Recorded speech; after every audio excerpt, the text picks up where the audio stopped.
Hoy queremos contaros lo que ocurre cuando actuamos de forma irresponsable con el medio ambiente. Nos hemos venido hasta un lugar que recordaréis por sus tristes noticias. Estamos en el vertedero de neumáticos de Seseña.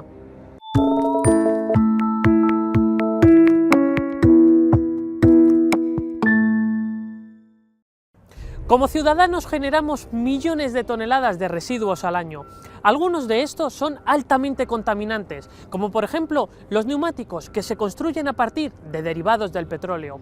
Durante años, aquí en Seseña, se han ido acumulando millones y millones de este tipo de ruedas que los coches, camiones e incluso aviones iban dejando completamente abandonados. En el año 2003, el vertedero que queda a mis espaldas se declara ilegal, pero será el 13 de mayo de 2016 cuando este lugar salte a los medios de comunicación internacionales. Se declara un incendio a la 1:38 de la madrugada, con una gran nube de humo que incluso llega a tocar Sicilia. El problema ambiental se puede llegar a equiparar incluso a la catástrofe del Prestige. Aquí, en Castilla-La Mancha, hemos sufrido en el año 2016 una de las peores crisis ambientales que se puedan recordar en nuestro país, y todo ello provocado por la mala utilización del medio ambiente y por no dejar los residuos donde se merecen.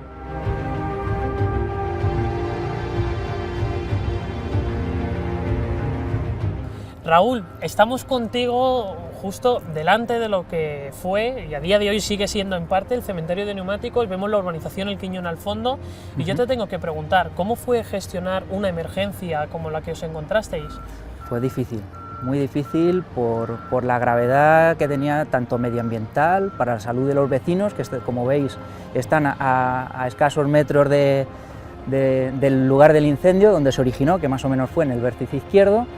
Y la verdad que nos preocupaba mucho, que estuve muy preocupado tanto con la presión barométrica y la dirección del viento, porque sabíamos que si aumentaba la presión barométrica y la dirección del viento era favorable hacia la urbanización, nos encontrábamos con una evacuación a unas horas que nos dificultaría mucho el alertar y posteriormente evacuar a esa cantidad de vecinos que alojan en el Quiñón.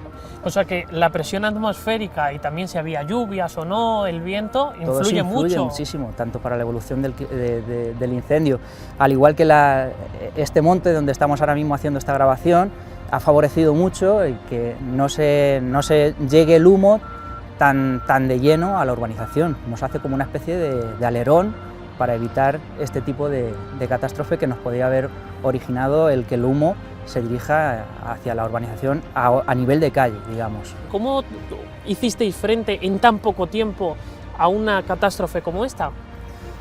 En cuanto a la salud y el humo, por increíble que parezca, justo en la zona donde estamos y donde estábamos trabajando no había absolutamente nada de humo. Era tal la cantidad de calor que se estaba originando en el centro del incendio que la nube de humo estaba tan elevada que a nosotros no teníamos la percepción de humo ni de riesgo, y de hecho las mediciones que nosotros hacíamos constantemente en las inmediaciones del incendio nos daba que aquí estábamos libres de peligro en todo momento. Entonces, con ese aspecto estábamos tranquilos que podíamos trabajar sin ningún tipo de riesgo.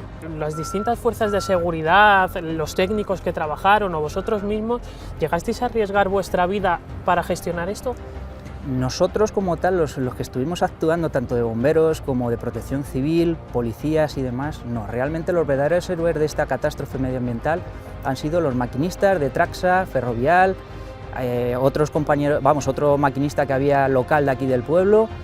Sí que estuvieron arriesgando la vida porque, como podéis ver, igual que están las maquinarias ahora mismo trabajando en el lugar del incendio, cuando estaban las llamas, y tenían unas llamas considerables, a riesgo de incluso de caída del tendido eléctrico que podéis ver que atraviesa justo entre las dos provincias, ellos sí se jugaron ahí el tipo por la cantidad de humo, porque la dirección del viento cambiara en ese momento, aunque en todo momento estaban comunicados con bomberos y estábamos preparados para poder salir haciendo una evacuación del lugar de trabajo por parte de bomberos y de los maquinistas, pero sí se jugaron en el tipo los maquinistas. ¿Y cuál era la principal información que demandaban los vecinos cuando ocurrió este problema? Si estaban a salvo y si era tóxico lo que estaban respirando.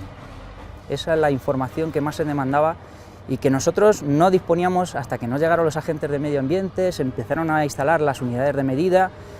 No teníamos esos datos para poder decir con fiabilidad realmente cómo estaba el ambiente en las inmediaciones del Quiñón. ¿Qué le dirías a todas esas personas que dejan residuos en la naturaleza y que arrojan una colilla o cristales y que luego hacen que tengamos problemas donde las fuerzas de seguridad se juegan la vida? Que sean conscientes de que una colilla es simplemente un vidrio, algo que pueda producir un incendio de pastos, puede conllevar a que se produzca un incendio tecnológico o industrial, o la quema de los parajes, bosques y demás. ¿Crees que podrá volver a ocurrir, después de lo que se ha vivido en Seseña, en algún otro lugar de España, alguna catástrofe como esta, con la cantidad de residuos que tiramos a la naturaleza? Se puede dar el caso. Todo está que nos concienciemos y que las autoridades tomen conciencia también del riesgo que lleva, tanto para las personas como para el medio ambiente, el no llevar una buena gestión y un buen cuidado del medio ambiente, y sobre todo cuando se tienen grandes cantidades industriales de material combustible y altamente contaminante. Estamos en el centro de lo que fuera el vertedero de neumáticos de Seseña.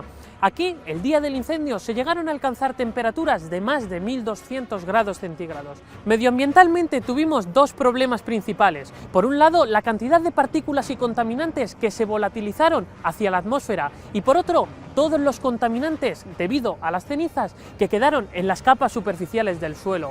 En esta época del año, sobre todo en otoño, cuando llegan las precipitaciones a este punto, es importante construir balsas de retención que ayuden a retener todos esos lixiviados, es decir, todos los contaminantes que se infiltran en el subsuelo gracias a la humedad. Además, todos los arroyos superficiales arrastran todos los contaminantes y por eso es muy importante retener este entorno para evitar que la contaminación se vaya a otros lugares cercanos que no han sido afectados.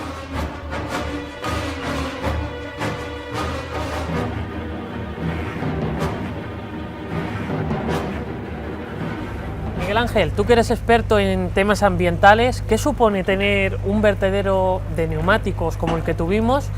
¿Qué efectos tiene eso en el medio ambiente antes de que se queme? Pues yo creo que eso estaba a la vista de todo el mundo, ¿no? El principal efecto que tenía ya era visual, paisajístico, ¿no? Aquí se ha producido una de las mayores concentraciones de Europa, si no la más, de neumáticos acumulados. Se hablan en torno a 100.000 toneladas de neumáticos, llegaron a haber acumuladas aquí en un momento dado, y eso ya de por sí implicaba un impacto paisajístico sobre todo este entorno muy significativo. Pero también había un problema potencial que por desgracia a la postre se ha visto real, ¿no? Y es que la acumulación de este tipo de residuos, si no se gestionan adecuadamente, pueden derivar en otros problemas, ¿no? Y son problemas que son riesgos para la contaminación atmosférica, riesgos para la calidad de las aguas y riesgos también para la salud de los ciudadanos que estaban aquí viviendo cerca, ¿no? Sí, porque además hace unos meses esto por desgracia se quemó, tuvimos una gran columna de humo. ¿Qué efecto tiene esa columna de humo con todos los contaminantes? ¿Qué efecto tiene eso en la atmósfera? Bueno, pues hay un efecto y un impacto muy visible, muy claro, ¿no? Que es la transformación de toda esa masa de residuo en gases que se emiten a la atmósfera, y son gases que, aunque hay concentraciones diferentes de diferentes gases, los más significativos y los más importantes, por desgracia, ya nos resultan muy familiares, ¿no? Los famosos gases de efecto invernadero, que son los que provocan o están detrás del problema del cambio climático, pero luego también otros gases y otros productos que son peligrosos para la salud del medio ambiente, y en concreto algunos de estos productos, como pueden ser las partículas o como pueden ser pues algunos contaminantes como los hidrocarburos aromáticos policíclicos. ¿Se puede contabilizar la cantidad de gases que se vertieron a la atmósfera?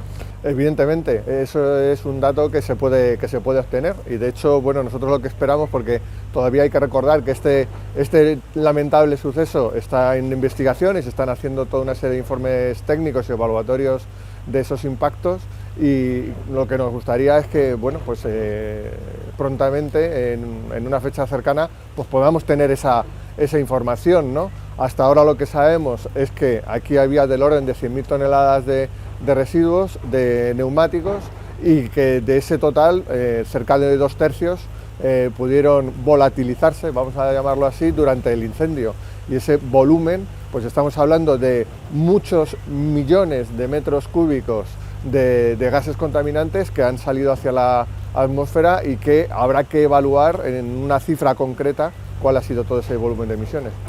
¿Qué efecto tiene la lluvia sobre todos estos materiales que tenemos ahora en el suelo? Bueno, pues el problema que genera el agua es que al introducirse entre toda la zona de vertido, pues arrastra con ella bueno, pues las partículas y los elementos de cenizas que han quedado tras el incendio. Si esos elementos llegaran hacia los ríos o hacia los acuíferos, evidentemente tendrían un efecto contaminante. Después del incendio, pues ha habido una evidente actuación por parte de las administraciones y se han generado una serie de barreras y dispositivos para que esos lixiviados no lleguen a afectar a la red hidráulica, ¿no? A la red hídrica, y de esta manera pues todos estos lixiviados se puedan retener en balsas de decantación y se puedan retirar sin que afecten ni a los ríos ni a los acuíferos. Y vuelvo a preguntarte sobre todos esos elementos que pasaron a ser parte de la atmósfera, que se volatilizaron. ¿Se han registrado en lugares cercanos o a varios kilómetros de distancia esas partículas? Sí, hay que decir que la pluma del incendio fue algo muy llamativo y que al principio pues todos seguíamos cuando vinimos a comprobar la situación, pues visualmente cómo esa nube de humo se iba desplazando y bueno, pues afectando primero a las zonas más aledañas, como pueden ser los barrios cercanos a Sesenya, y progresivamente iban alejándose y llegando a lugares pues como Aranjuez, la zona de La Mancha, pero esa imagen visual al final se tuvo que transformar en una imagen vía satélite, porque por desgracia la columna de humo fue tan grande que su seguimiento se pudo hacer a través de imágenes de satélite, y se han registrado que esa columna llegó hasta incluso a la isla de Sicilia, en Italia, ¿no?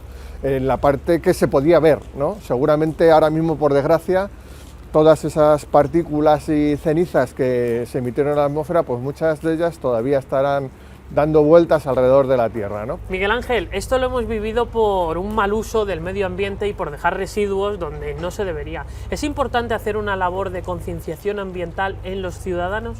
Es fundamental. Es evidente que en lo que a la gestión de residuos se refiere, hay un papel muy importante por parte de las administraciones de dotar los medios adecuados y los instrumentos de gestión que la legislación obliga.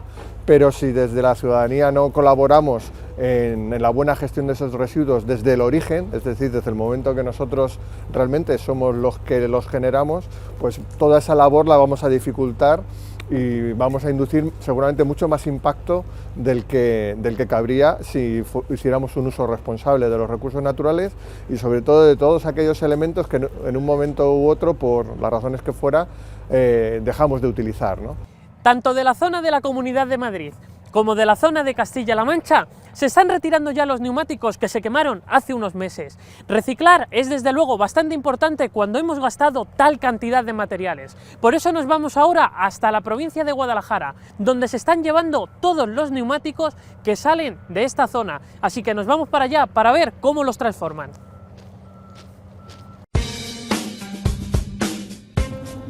Isabel, yo quiero preguntarte, ¿cómo se gestiona un neumático? Pues un neumático se empieza a gestionar en el taller, en el momento que una persona va a cambiar sus neumáticos, y cuando va a pagar por esos neumáticos que acaba de comprar, pues hay una pequeña cantidad de dinero que está aportando para la correcta gestión de los neumáticos. O sea que cuando como ciudadanos compramos un neumático y vamos al taller a cambiar las ruedas de nuestro coche, nuestra moto o el camión, ¿pagamos un impuesto extra para que se gestione? No es un impuesto, porque es una cantidad que establecemos nosotros, que somos una empresa privada, le llamamos ecovalor, pero es una cantidad de dinero que cubre todos los gastos, desde la recogida gratuita en los talleres hasta que se lleva a las instalaciones de transformación para su tratamiento. Y bueno, aquí me has traído un ejemplo de cómo aparece en una factura detallado. Exactamente, aquí aparece el precio del neumático y a continuación el importe que se paga por la gestión de cada uno de estos neumáticos. Aparece así porque el Real Decreto que regula la gestión lo obliga a hacer así, con un poco el objetivo de que el ciudadano sea consciente de la contribución que está haciendo al medio ambiente.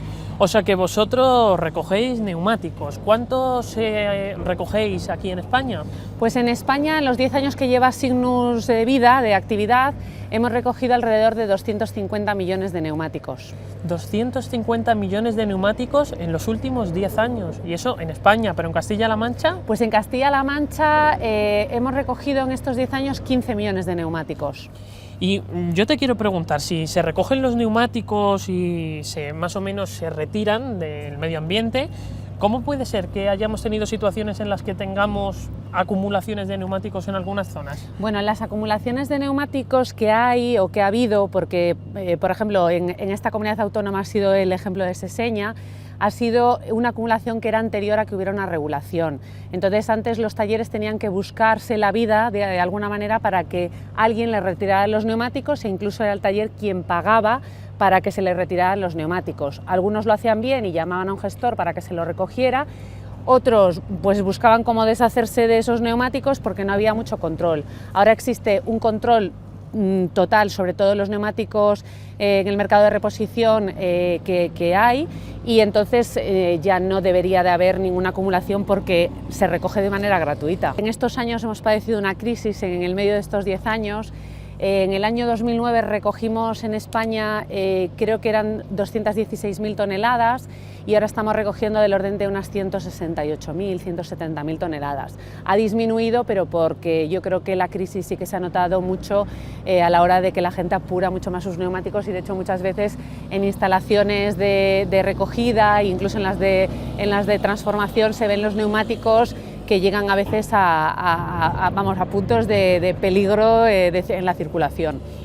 Bueno, o sea que yo te hago una pregunta final, ya que cada vez que compramos un neumático pagamos una tasa medioambiental para que ese neumático se recicle, ¿tiene algún sentido abandonarlos en la naturaleza?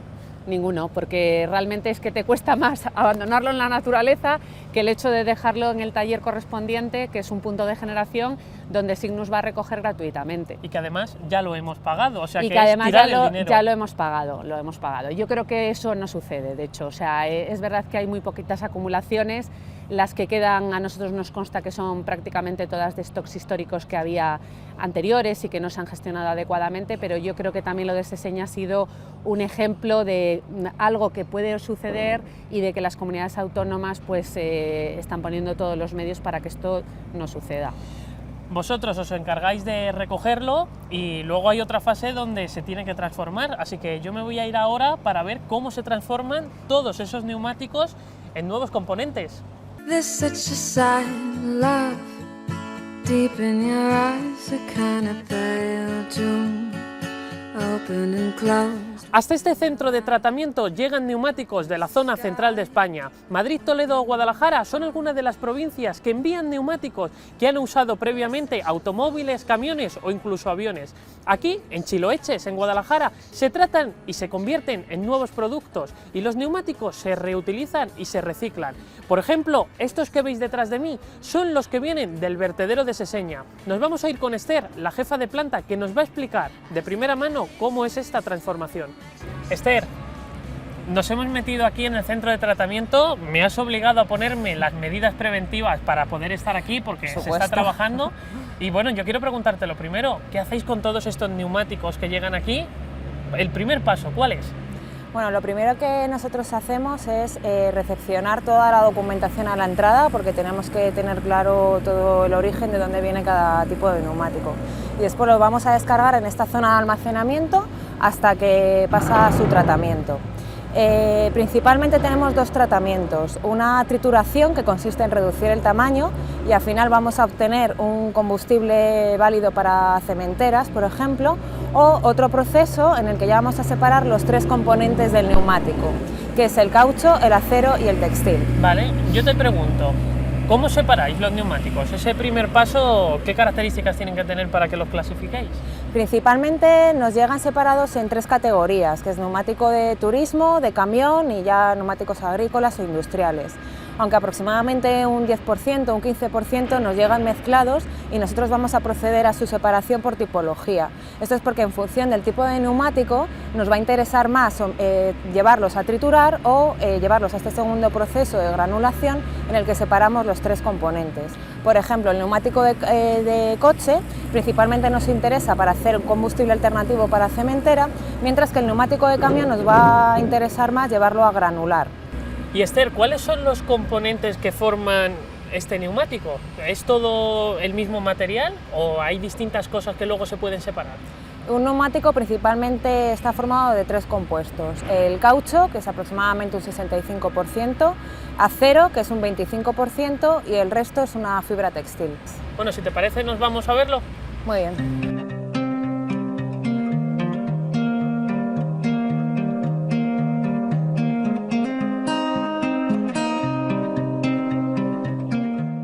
Ahora, Esther, hemos llegado a este punto donde estamos viendo caer el neumático triturado. Aquí tenemos algunos ejemplos. Aquí sí que se ven muy bien los componentes, ¿no? Sí, efectivamente. Mira, aquí se ve el acero que tiene el neumático, el resto el caucho, y en esta no se ve el textil, pero bueno, por aquí se puede ver lo blanquito o gris, son las fibras textiles. Bueno, y aquí ahora, ¿qué es lo que hacéis con ello? ¿Para qué sirve triturarlo? Uno de los procesos que hacemos nosotros es triturarlo, que consiste en reducir el tamaño, ¿vale? Y este producto como tal ya tiene una aplicación en el mercado. Principalmente se utiliza como combustible alternativo en cementeras para obtener calor. ¿Y todavía le quedan fases de transformación? Es decir, ¿va a sufrir distintas fases para llegar a otros productos? Efectivamente, nosotros podemos pararnos en este proceso y ya darle salida en el mercado así, o continuar en otro proceso que llamamos granulación, en el que ya separamos los tres componentes, el acero, el caucho y el textil, y con el caucho hacemos otro tipo de productos que tienen un mayor valor añadido en el mercado. ¿Y cómo lo separáis? Porque yo esto lo veo todo muy unido, que me es prácticamente imposible separarlo. ¿Cómo hacéis vosotros la separación? Efectivamente, es muy complicado porque además no hay que olvidar que el neumático se ha hecho para que no se destruya. Entonces, nosotros aquí nos dedicamos justamente a eso, a destruirlo, con lo cual pues es un proceso que no es muy sencillo. Pero bueno, principalmente consiste en procesos de molienda, disminuimos tamaño y ya cuando está disgregado procedemos a separar los componentes. ¿Y luego el acero para qué lo usáis? Para siderúrgica, se vende como metales para construir nuevas piezas metálicas. ¿Y la parte textil? Se recupera energéticamente también. Va a instalaciones en el que va a tener una valorización energética, ¿vale? Se va a utilizar el contenido energético pues, para fabricar otro tipo de productos. ¿Cuál es el uso más común que se le suele dar a un neumático una vez que llega aquí? ¿Cuál es lo más corriente? ¿Normalmente en qué se va la mayor parte? Nuestra mayor producción es para hacer triturados que van como combustible alternativo a cementeras, pero nuestros mayores esfuerzos consisten en lanzar el mercado de productos granulados. Esther, todo lo que nos has comentado que se puede hacer con un neumático lo tenéis aquí expuesto para que se pueda ver. A mí me sorprende bastante esto, por ejemplo, tan finito. Esto es lo que nos comentabas, que es el polvo. Eso es. Esto es un polvo de neumático que principalmente sirve para hacer betunes modificados en carreteras, ¿vale? Y hacer al final pues unos asfaltos con los que construir las superficies de las carreteras. Voy a hacer este ejemplo. Esto es un trozo de asfalto de carretera construido con neumáticos reutilizados. Eso es, con este tipo de producto, que es el más finito que fabricamos nosotros.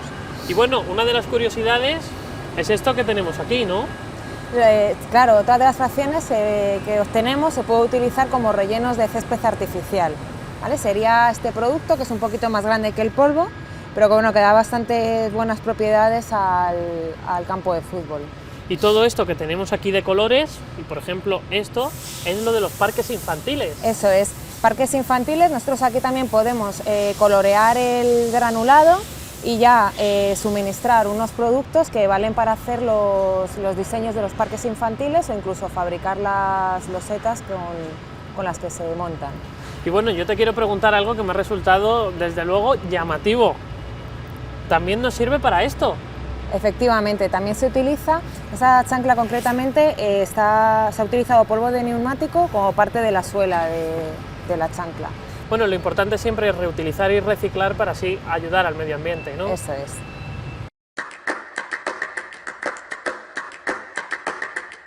Reducir, reciclar y reutilizar. Esas son las 3 recomendaciones que deberíamos seguir siempre como ciudadanos para evitar acumular grandes cantidades de residuos.